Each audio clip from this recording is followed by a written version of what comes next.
Jean est perçu d'abord par ses patients comme un médecin qui a beaucoup d'empathie. C'est he cares and it shows that he cares about his patients and about his profession. Évidemment, lorsqu'on consultait Jean, il était toujours disponible.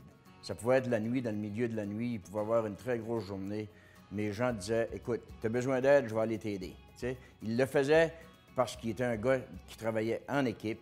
He was a team worker. Plus tard, lorsque moi, j'ai décidé que je devais, pour différentes raisons, je devais laisser la présidence du conseil d'administration, eh bien, à pied levé, Jean a accepté de continuer, de compléter mon mandat. Et puis, c'est parce qu'il croyait également que l'importance de la société de se prendre en main, et puis il fallait du leadership qui venait d'un peu partout dans la province. Alors, évidemment, le téléphone sonne, tu dois aller à l'hôpital, tu passais des heures, parfois des nuits debout. Alors, c'est certain qu'il n'était pas toujours à la maison, il n'était pas toujours aux activités des enfants, mais lorsqu'il était disponible, il était là. Et même à ce jour, Jean est toujours disponible pour ses enfants. Sa porte est toujours ouverte. Jean est un francophone de la Nouvelle-Écosse, c'est un Acadien pur laine.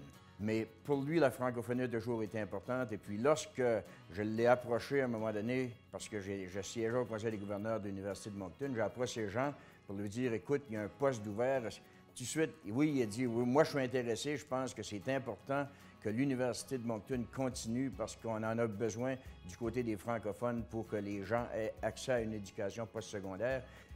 Jean Soucy est un vieux sage.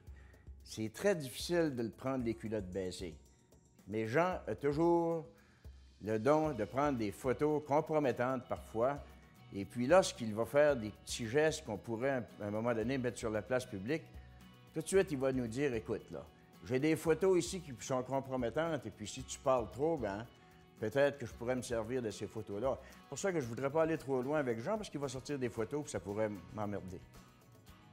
Jean, c'est à peu près un des meilleurs médecins que je connaisse, tant du côté professionnel que personnel.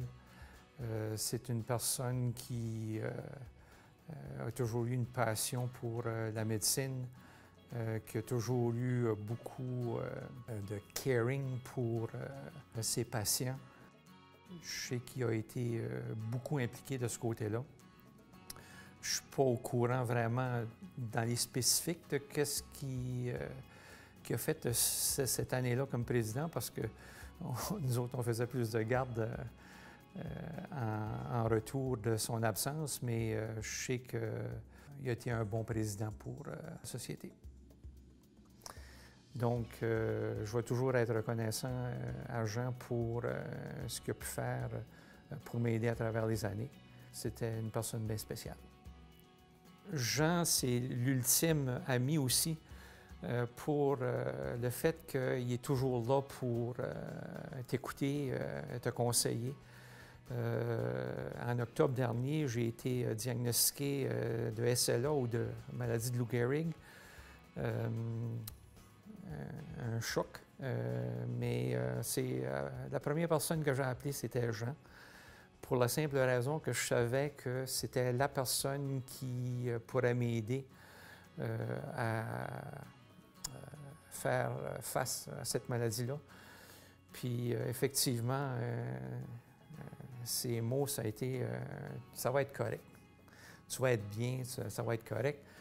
Puis depuis ce temps-là, je peux dire qu'à peu près à toutes les 3 semaines, je reçois un coup de téléphone.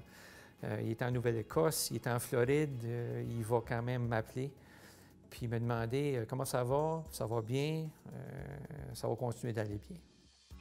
C'est assez spécial. C'est un homme qui a beaucoup de cœur, puis on ne peut pas trouver mieux.